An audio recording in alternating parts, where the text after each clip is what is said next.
Welcome, everybody, to Dead Talk Live. And tonight we have the co star of Lanterns Lane, Ashley Doris. Ashley, thank you for being our guest. How you doing today?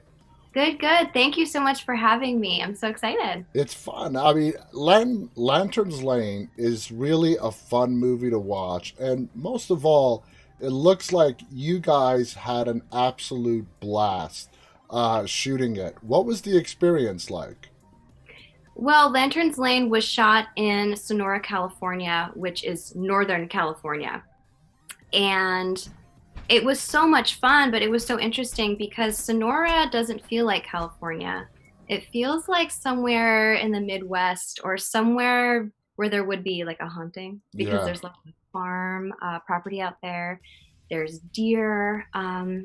We shot from 7 p.m. to 7 a.m. for about a month. A month. Wow. Yeah. So it's funny because when I first signed on to do the movie, I didn't know we were doing overnights. So the lead, Brooke Butler, who plays Layla, she actually told me when we were eating dinner one night, she's like, "Yeah, we're doing overnights." And I was like, "Huh?" And I was, "What?" And she's like, "Yeah, overnights." And she thought it was hilarious. She's like, "Yeah, we're going to be tired."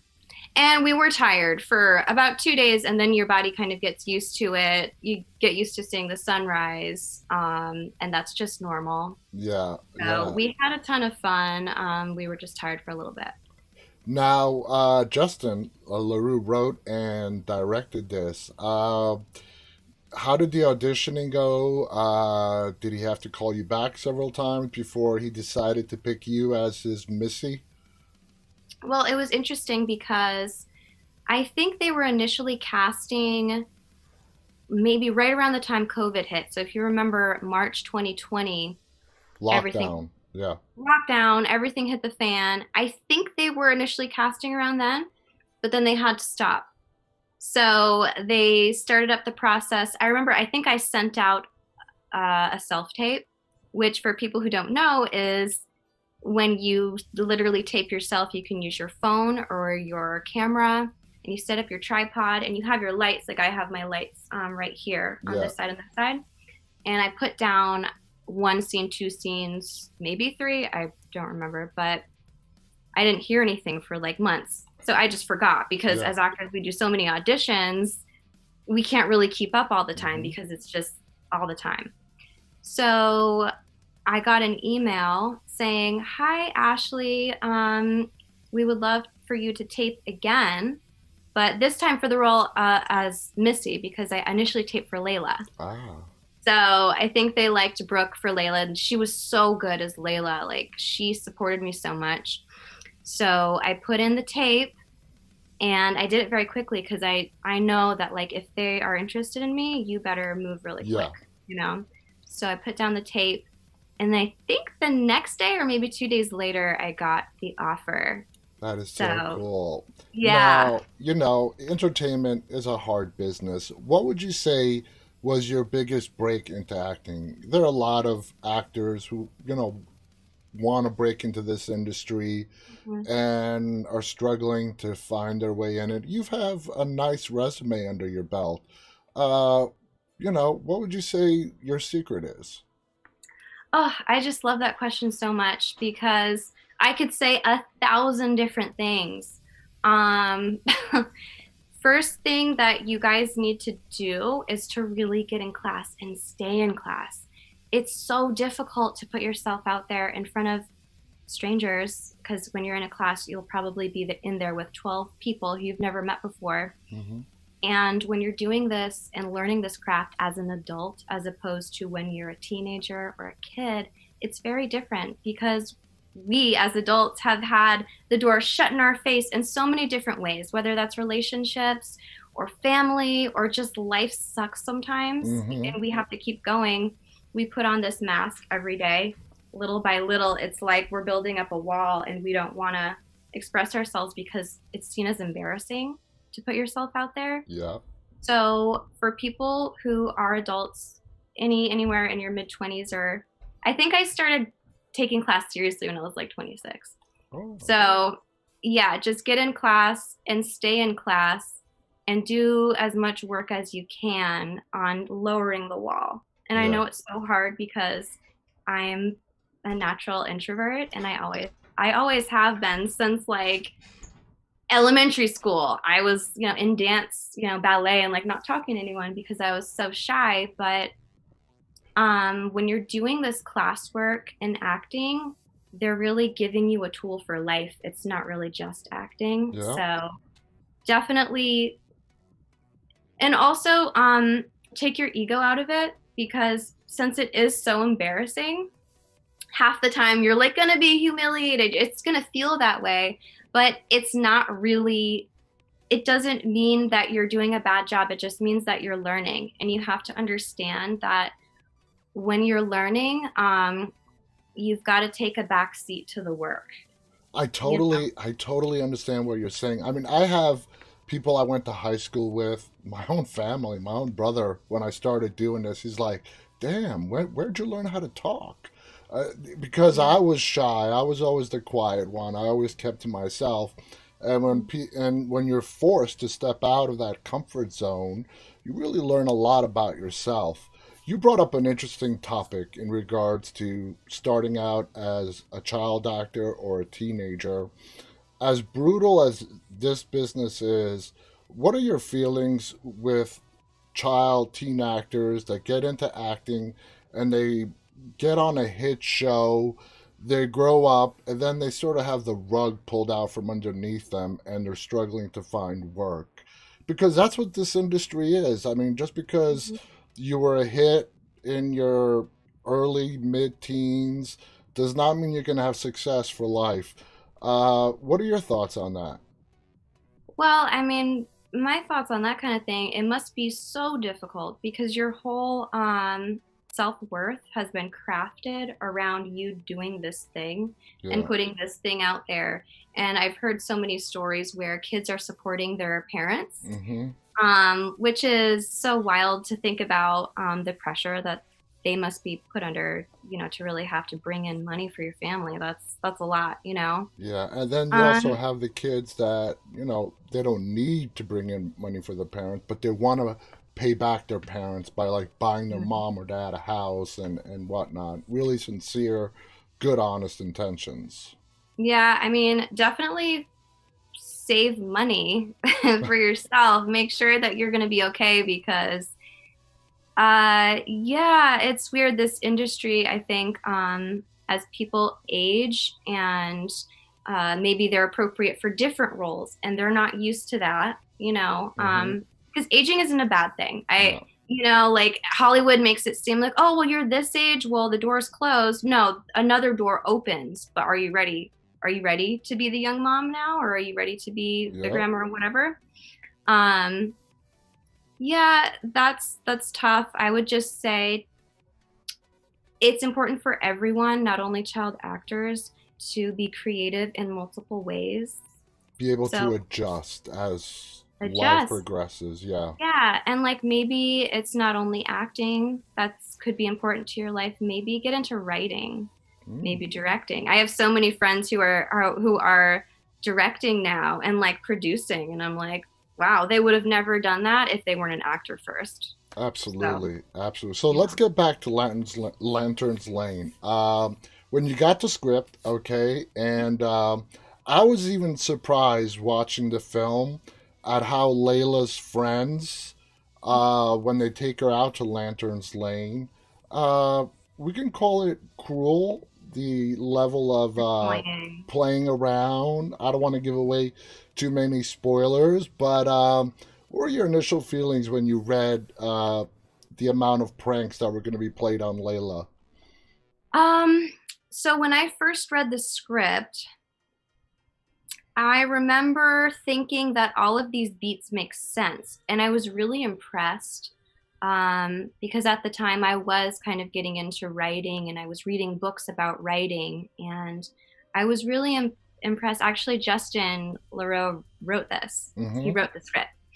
So I remember getting on a Zoom after I got the call that I was, going to be Missy. And I was like, I really have to compliment you on the beats that you're taking, because I was reading a book called Save the Cat and I was like, wow, this all makes sense. So the pranks that we played on Layla, I didn't really take it as, I guess I have to think as Missy, and I Hmm. just don't think Missy wants to really hurt Layla. I think it's like Missy's reaching out and saying, "Hey, I'm here. Remember me? I'm your childhood friend."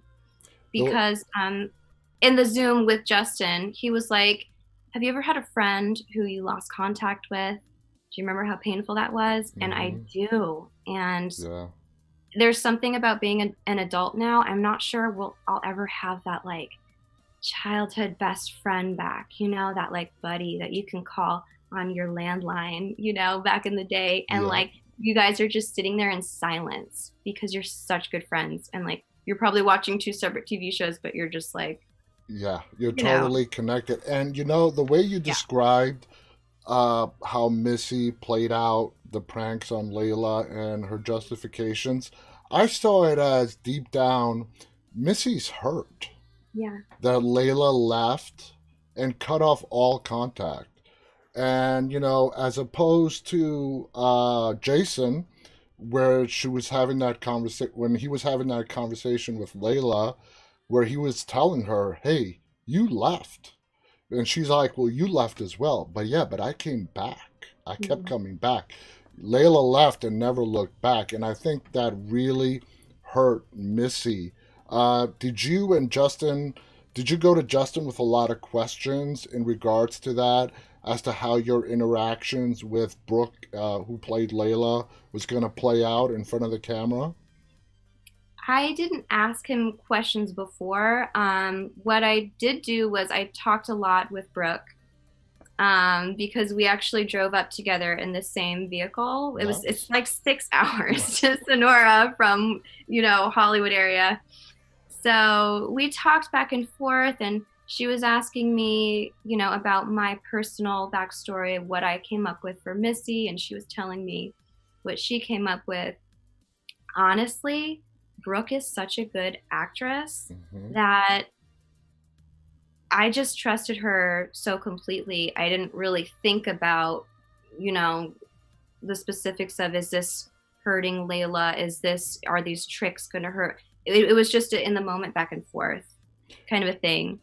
Did Yeah. you, And then Justin would stop us sometimes and then come over and like whisper something in our ear, and it would be a redirection. And that's how he directs. And I love that because he's not saying, do it this way for sure. He's just saying, what if this happened? What if she said this right now? You know what I mean? yeah, So, like in the yeah, moment, he adjusts. exactly. Okay, that makes Yeah. perfect sense. Did you and Brooke, did you meet when you guys got cast for this movie? Did you guys have a chemistry reading to see how you two would play off each other? Well, we had a table read.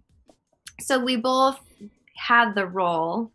And what I learned after the table read was that Brooke kind of, it's some people like to act at 100% or 90%. Mm-hmm. She took it and she made it about 30%. So the intensity is 30%. She's just kind of saying the words, to like really hear the script out loud. Mm-hmm. And then on set, she'll come with like these powerhouse moves, like when she ran down the stairs. Oh, I don't want to do it. It's I don't. been 4 months. You can give a little spoilers away. Okay, so when she we're in the house, at Lantern's Lane, and she runs down the stairs, and someone gets stabbed or presumably hurt really bad. She was like, "Behind you!" It's like, to me, that's an iconic horror movie moment. Yeah, Like that could be in any movie and make sense because it's just so intense. So, as far as like chemistry and like pre-planning certain things, we didn't pre-plan. Like I just reacted off of Brooke, and she helped me so much. She really helped me so much. So I couldn't have asked for like a better Layla. I really liked how your character Missy, as the movie went on, where it started in the bar all the way to the house throughout the progression of the night, how the moments between you and Brooke played out, where you slowly started telling her how you felt and how hurt you were. There were some really intense emotional scenes. And let me tell you my little secret. When I'm watching a movie, in regards to the acting, if I actually think about that this person is acting, then they're not doing something right. And when it came to you and Lantern's Lane, that never happened with any of you. I was Yeah. because you become engrossed in the film. If it actually crosses that your mind that these are actors, then something's not clicking right. But the moments between you and Brooke were very, very intense. You think that was because you guys just hit it off so well? I think so. And also, the thing about Brooke is that she just has like this spiritual presence, you know? So, for example, the scene in the bedroom where we went from the bathroom Mm-hmm. to the bedroom, and I finally look back at her and I'm like, you've been gone for so long. Do you, what's your problem? And it is an emotional scene. And that wasn't the first take, that was the second take. Before the second take, I can like see it like it's happening right now. It's this bedroom, it's distressed. The set designers did such a beautiful job. I mean, everything just looked like, a deserted, haunted place They that was did. dark and dingy. And yeah, there was fog. The fog machine was going, and the light was coming in from the window so perfectly, like it was moonlight. And I was standing there ready to go, and we were ready to film, and Brooke just puts her hand on my back Mm-hmm. like this. And I wasn't expecting that, and it was just like the best show of support. Silent. She didn't have to say anything. The Mm-hmm. best show of support anyone's ever shown me on a set. And it was just so supportive in that moment that I couldn't help but get emotional. I wasn't planning on that scene going that way, Wow. but it was so powerful. Yeah, Like, it was. yeah, It was. And yeah. people, if you guys haven't watched it, when you watch the movie and you see that scene, you'll know exactly what we're talking about. You said this was filmed in Northern California for a month. Do you know if that was an actual abandoned house, farmhouse, or did people living there have to move out for a month and the the set designers took over? Well, I know the set designers really did their thing. I Oh mean, that yeah. spray paint was all over the place. But I think someone had been living there and then they moved out or something. Like no one was living there at the time, I believe. And But did you guys actually stay near the location? During the day they when you, slept right in that living room. What do you mean? yeah, No, just kidding. yeah, you almost had me there. No, no, no. We stayed at a place called, I believe it's called the Sonora Inn. And that place is, oh my God, it was rumored to be haunted. So, like, so a rumor of like a woman haunting the place, walking around the hallways. They have a very cute little cat. I think his name was like Vincent or something. Hmm. So I love cats. So that was always a plus. Um, That is it so was cool. it's so interesting because it really didn't feel like California. It felt like a small town. If you can imagine Main Street, how quaint that is, and like Yeah, a small town in America, I'm it very was I'm very exactly like familiar with Northern California, but that. Okay. let's go with the killer. Now, for me, anytime you put on a burlap sack on someone's head and cut out eye holes and put some wicked makeup on, it's going to be scary. And the look of the killer in this movie was very scary. Obviously, for you being on set, knowing who's behind that mask, it wasn't that scary. But as you're watching the film back, did it kind of freak you out? It does. I mean, what I really appreciate about Lantern's Lane is like the coloring. It's Mm-hmm. very dark green, blue, black. And so it kind of takes the burlap sack that I knew was obviously a costume, Yeah. and it puts it in this light of just eeriness, and that the person in that, costume looks about 6'5" Yeah. when you're watching it. They look very tall. Um it ends up being the person is tall who was in the costume. Yes, it is. But actually, throughout the movie, a couple different people were in that costume, so it wasn't just Ah. one person. Okay, that makes Yeah, sense, depending on yeah. the angle of the shot. When you got to the end, and guys, the end does have a big plot twist. Did you like the way Justin wrote out the ending on who the killer was? I did. I loved it, and when I watched it back with the cast, it was like experiencing it for the first time. It was just it had kind of like a snappiness to it at a Hmm. certain point. It was like, oh my god, everything makes sense, and like, yeah, his Justin's writing really shone through, and he was just so awesome throughout the entire thing.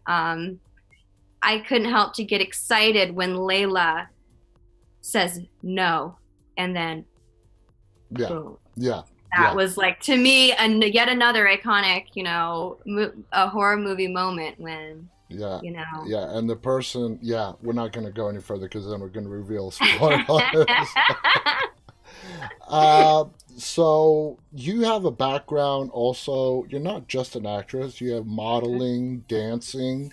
Where do those sit in your heart compared to acting? um, like the modeling stuff to me. Okay, so I'm 5'4". So, and I'm from Connecticut. I used to go to Boston and New York for 5-minute auditions. I don't know what I was thinking as a model. Oh my gosh. Um, if a job pops up here and there, I'll do it, but I don't really think of myself as like a model or anything anymore. I spend so much time doing acting and listening to acting podcasts and like shows like this. It's just so informative to know what goes behind movies. Like it's Yeah, just something that really excites me way more than standing in front of a camera going like, yeah. it's so much more exciting. And the competition is also fierce, as it is in acting as well. Yeah, and I'm just too short. So Now you have what did I see? A TV show that's in post production that's coming out. You have two um projects that are in post production. two films. So one is called Redville, and that was so much fun. I got to act with some really amazing people on that one. I That must be coming out next year.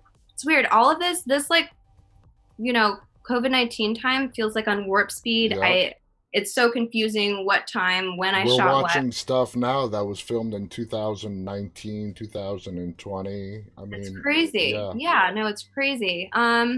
So that one will come out, I think, next year. And I have such an awesome movie coming out, I believe, this spring. It's called Lord of the Streets, or maybe it's summer. I don't know. But Lord of the Streets is about MMA, and Tretch from Naughty by Nature's in it. I Oh, play his wife. Because I love UFC. I know it looks random for me to like UFC, but I watch every Saturday, and we've got Anderson Silva in that, Rampage Jackson, Khalil Roundtree. It's wow. like, ah, it's so cool. So yeah, watch out for that for That sure. is so cool. Now, Yeah. also, you seem to be like really, you love your craft when it comes to acting. Do you want to, in the movie, TV business, as your career progresses, do you want to delve deeper behind the camera? Maybe do some writing, directing, producing as well? What I am doing right now is writing a novel. So who knows? Anything can happen with novels these days. It's a historical romance, and so if anyone's familiar with Bridgerton, it's Hmm. along those lines. So I'm doing that. I'm kind of just really locked in on acting. I do so many workshops, so many auditions, so many self tapes. I listen to podcasts. So I think right now I'm immersed. I'm so immersed. Um, And as yeah, almost every actor, I'm sure you have a special spot set up in your house for these self tapes, right? yeah, we're in it right now. So this is the opposite wall of where I film. I painted an entire wall gray. Hmm. It's a matte gray. If you actors are listening, it is so beneficial to have a full, floor to ceiling wall, so you don't have to worry about wides, mediums, close-ups. You don't have to, because I have a blue background, those like, it's like a movable one. Yeah. So with the wall, you don't have to worry about like moving some background around. And we Yeah, do have a lot of aspiring actors that watch this. So when you do your self tape and you're all done, everything's digital today. Do you do like casting directors? Do you send it to your agent? Do you send it directly to the casting director? I assume you probably send it to your agent, and then the agent forwards it to where it yeah, needs to go. that's right. So I would set up my camera on the tripod, two lights, matte gray wall. It doesn't have to be gray, by the way. You guys can use your own discretion, but I use my fancy camera, although you can just use your iPhone. I know that's what everyone has access to anyway. Mm-hmm. So I use my fancy camera. It has Bluetooth, so I put those files right onto my phone. I edit on my phone. Nice. And then I make it smaller so that it doesn't take up like so much room digitally. And then Mm-hmm. I send it off to the agent and then it's That's, done. I mean, there are people out there starving for those small little details that you can't really Yeah. find anywhere. You should set something up and teach people. I mean, I think that would be great I if you love have the time. I love giving are you kidding? I love giving people advice because stuff like that, you're right. No, Yeah. nobody tells us. I mean, no one told me I had to figure out my crappy, sheets in the back were looking bad and I was looking like I was in a prison cell with a white wall and you have to find out and I've made so many mistakes. You should see my first self tapes. Ew, it was bad. Yeah. Well, let's see. I mean, now that you've been doing this for a while and you've learned more, what have you found out? How critical are that first self tape for an audition that you do? Is it, if something is off, can it totally ruin your chances for getting a part? Yeah, I mean, I think the most important thing for people to know about self tapes is that they have to see you. Yeah. So, not your impression of someone else. And I know that's hard when we get auditions for like nurses and doctors, and maybe we don't feel that we're that. So, we kind of like try to put something on. Yeah. But they want to see you. Like, I got this small role in NCIS Hawaii recently, Hmm. or to me, it feels recently. This was like over the summer we filmed, right? But I talked to casting. They were so nice. They told me why I booked the job. It's because I went in there and I did the opposite of what it said on the page. So Wow. the page said, and the episode's out now, so I can say it. The page said, there's a tour guide coming off of a trolley in Hawaii. This way, 5 minutes for photos and bathroom breaks, everyone, was the line or something. And so she's walking around, and then all of a sudden she turns around and whips out her gun. FBI. Simple role, simple, small, right? Yeah. But she said, the casting director said, other people were playing, FBI from the beginning, like 5 minutes, photos and bathroom breaks, everyone, like super serious, FBI. Yeah. But I just use my regular personality because that's what I have. That's what I have to offer. Smile, 5 minutes, blah, blah, blah. Innocent, right? Yeah. She couldn't be, maybe I'm in danger. Who knows? All of a sudden, boom, FBI. There you Right? go. So Because she said that, that's what they were going for. Obviously, it was an right. undercover scene, and they wanted you to play off as that tour guide. That's It can be as simple as that. Like, be yourself, trust yourself. Yep, absolutely. Ashley, I want to thank you so much for coming on here. That 30 minutes just flew by. Any final thoughts you want to share with everybody before we go? Well, thank you all so much for watching. I am so excited for you guys to see Lord of the Streets. Watch Lanterns Lane if you Yep. haven't seen Lanterns Lane. And I'm sure I'll catch you somewhere soon. You can follow me on Instagram at Miss Ashley Doris. And for those that don't know, Lanterns Lane is available for streaming on Hulu, and it's also available for rent or purchase on your favorite video on demand Yeah. platform. I want to thank our guest, Ashley Doris, for joining us tonight. I want to thank all of our viewers who are tuning in live, and those of you who will be watching this later on. Thank you on behalf of Ashley and myself. Stay safe and stay walking, guys. Good night.